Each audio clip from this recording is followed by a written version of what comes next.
The next trend is electron affinity. Oh, well, that's an awful lot like electronegativity, isn't it? Because I mean, electron affinity. How much do I want another electron? And what you will find is if you look at these numbers, the noble gases have no interest. They don't care about another electron. They feel like they are already complete. They've completed their shell and they have no need of anything else. So they have no desire to add an electron. On the other hand, everything else has at least some desire. I mean, it's not much. There are some that fall into this category of very close to zero interest. But if you look, we see positive numbers all over the place. Whoop, there's one that isn't. That might have something to do with a quantum effect because it seems to defy the trend, right? But the idea of an electron affinity is that in general, they want to add another electron because, hey, there's a big positive nucleus. Just in general, want to add another one. Now, once in a while, you'll find that if you look at these closely, they've got two of them listed. What's that about? If you are adding electrons with oxygen, it's a quantum effect that I'm going to have to draw some boxes for to explain, okay? Same thing here. Why is this negative when everything else around here is positive? So let's draw some pictures because we got to figure this out. We'll start with the nitrogen because that had just one number in it, but it was negative when all these other things are positive. So let's think about it in terms of the orbital diagram. And I'm just going to do the outside part, right?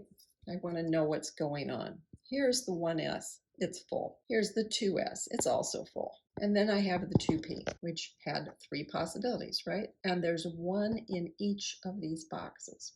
This, quantum mechanically, this is a very stable situation. Stable because it's half full. There is a certain amount of stability that goes with this. Think about neon for a second.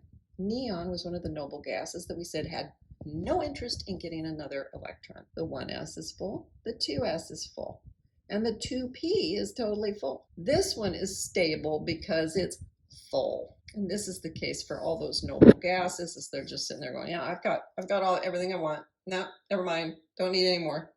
Where would I put it? I'd have to open a new room up, right? Nope, not going to do it. The neon has that fullness. The nitrogen is sitting here with a half full. This is more stable than if I put in another electron. This just looks neater. It's more balanced, shall we say. Every one of these looks the same, so that's more balanced.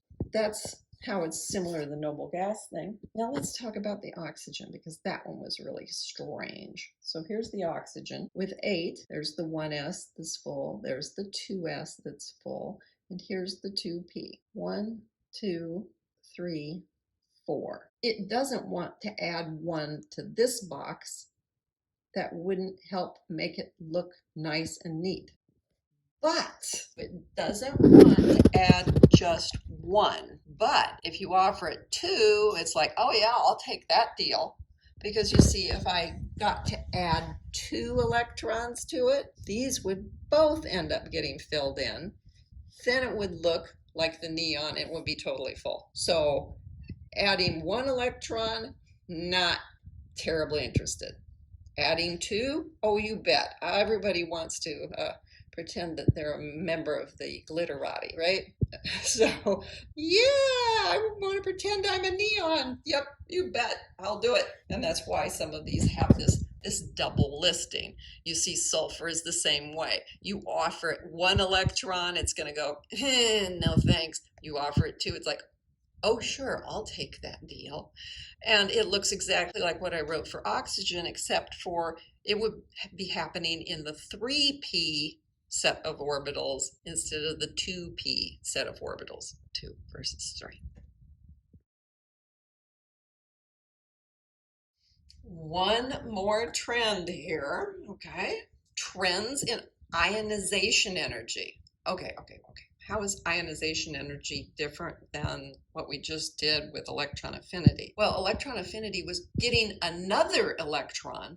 Ionization energy is losing an electron. So you've got to rip it away. It's not going to give it up voluntarily. You have to supply enough energy to get it away. So the big deal is the larger the atom, the easier it is to take an electron. That electron that's far away is easy to grab.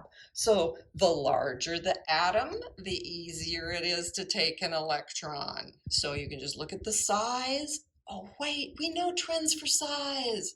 Size gets bigger as you go down. So ionization energy, easier, smaller number. Look at this. The numbers just go down as you go down the column. Easier to grab, harder to grab. And then we knew about the size. We said the size went down as you went this way. So these are smaller and these are larger. Look at this. These are smaller, harder to take. These are larger, easier to take. Ionization energy, I'm just going to write IE. Please remember that that means I'm taking the neutral atom and I am adding energy to it in order to get to a positive ion and a separate electron. That's ionization energy, and that's what we're talking about. Now, up here, we were talking about the other way around. We were talking about electron affinity. So electron affinity was saying, hey, I have a neutral one. How much would it like to grab another electron and turn into a negative ion? Like I said, we're talking about this ionization energy, and we're going to look at these numbers. And we see the trend. The larger the atom it is, the easier it is to take an electron, right? So this low number down here is because this is very large compared to this. And the size, it goes down as we go this way. So the larger ones are over here. So this number is going to proceed to continue to go down as we go that way. All right, so if we look closely though, we notice a little anomaly here. This went up, but it went back down. That's problematic. So let's just take a look at nitrogen again. I'm going to draw the same darn thing that I did before. The 1s orbital is full, the 2s orbital is full, and the 2p orbital is half full. One in each of these. This I said was stable because it was half full. So this is exactly the same thing I said before. However, this time, instead of trying to add an electron to it, I'm trying to take one away. Well, trying to take one away is still not a popular maneuver. It doesn't want to lose one. It would lose the stability of being half full. So that helps explain our anomaly. Now let's look at the next one, which is oxygen. 1s is full, the 2s is full, and the 2p looks like this. 1, 2, 3, 4. Oh, well, losing this one, that's a fine idea. If I lose it, then I'll be at the stable half full. So that's why we have this little dance here where it went up, down, and then back up, because this one is saying, yeah, sure, that would get me to half full. I'm okay with that idea. When you see an anomaly like that, what you do is you start thinking about what's happening at this quantum level. So the quantum effects explain apparent anomalies, because I have a trend and I had something that just did not fit in. It would also help if I spelled anomalies right. If we continue on with our discussion of ionization energy, the numbers that we see that are given to us in a table like this are given to us in kilojoules per mole, so that we have an idea of how much energy it takes to affect an entire mole of these atoms. They always requires energy, always does. And in fact, you can do it more than once. We just talked about doing it once, but an ionization energy, as long as there are electrons, you could put more energy in and pull more of them off. So when we look at this table here, we see that it always takes more to pull the second one off than the first one. Well, that makes sense. It's going to be bound more tightly because now there are more protons than electrons. It's going to be smaller. It's going to be harder to get it away. So they always go up as you go to more and more that you're trying to remove. What you also see is they put this red stair step in. You see, with lithium, you can pull one off, and that would be the 2s electron, the only one that's in the 2s orbital. Then you start pulling things out of the 1s orbital. See this huge jump? That's even bigger than removing all of the electrons from helium. So quantum-wise, this is how we can understand why it is harder to remove the second one from lithium than it is to remove the second one from helium, because you're digging down into a different energy level.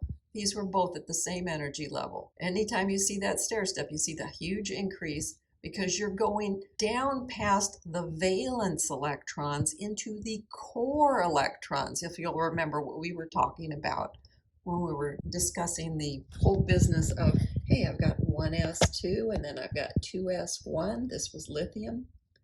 This could have been written as a helium core and then a 2s electron. So taking this one off is pretty easy. This is the valence area. These are the core ones. You start removing ones from the core area, it is going to cost you a lot more energy to get them away. This also means that we can see some anomalies in some certain groups on the table. Now this is trying to explain it. The S group is ending and the P area is beginning, right? And then also between 15 and 16 where it's a half-filled P. All that half-filled again. Ah, yeah, definitely a quantum thing going on. So what you end up finding out is that there is not only stability due to a noble gas configuration, although that is the most impressive one, there is also stability due to a filled s orbital or a half-filled p orbital. So those sorts of stabilities require more energy to overcome. So now they want us to look at argon, magnesium, and phosphorus and arrange them in order of increasing first ionization energy. So argon, that's going to be AR, magnesium is Mg, and phosphorus is just P. Let's look at where they are on the periodic table. Okay, so here is argon, here is phosphorus, and here is magnesium. Okay, they're all in period 3. That is a very important thing to realize about what is going on. So I'll just make that note, all in period 3.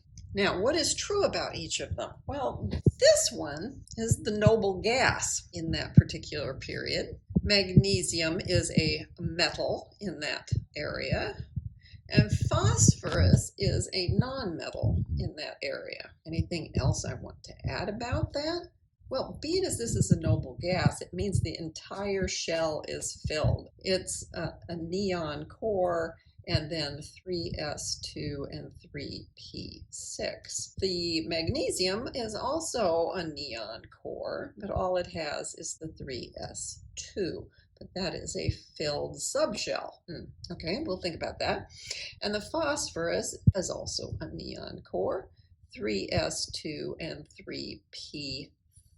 So this is a half-filled subshell. So what am I going to do about thinking about that? They just wanted me to write it in order of increasing first ionization energy. Maybe I should just say that this is the smallest then. This is the largest ionization energy. I'm trying to pull one off, which, oh, this is definitely going to be the hardest to pull things from, right? Because that's a filled major shell. You know, it's not just a subshell, it's a filled major shell. This is going to be the hardest to remove. Okay, that's great. Now, trend-wise then, since this is the largest of the three and this one's in the middle, I would have to say that it's going to be easiest to get it from magnesium, then from the phosphorus, and lastly from the argon. That just goes along with the trend, and they kind of threw us a little bit because they were sitting here giving us, oh, a fully developed shell, a full subshell, a half-filled subshell, and you're like, uh-oh, uh-oh. But as it turns out, I don't need to resort to anything having to do with the quantum effects. I can just say, hey, this is the order because of the size. This is the largest, that is the smallest, it's all good. And thank goodness that huge chapter with so much detail is over. Whew.